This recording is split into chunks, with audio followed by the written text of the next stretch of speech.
ఇన్నాళ్ళు ఆఫీస్‌లో రాజ్ లేకపోయేసరికి పరిస్థితి మొత్తం పూర్తిగా భిన్నంగా మారిపోయి ఉంటుంది. అయితే మరలా పూర్వ వైభవాన్ని తీసుకురావడానికి రాజ్ తన వంతు ప్రయత్నం చేస్తూ ఉన్నాడు.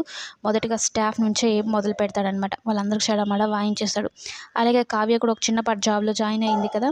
ఆయన ఏం చెప్తాడంటే, "నేను మీరు డిజైన్స్ వేస్తారన్న నమ్మకంతోనే పెద్ద కంపెనీతో డీల్ కుదుర్చుకున్నాను అంటే, మీ నమ్మకాన్ని నేను వమ్ము చేయను. ఖచ్చితంగా డిజైన్స్ ఇస్తానని" కావ్య చెప్పుంటుంది.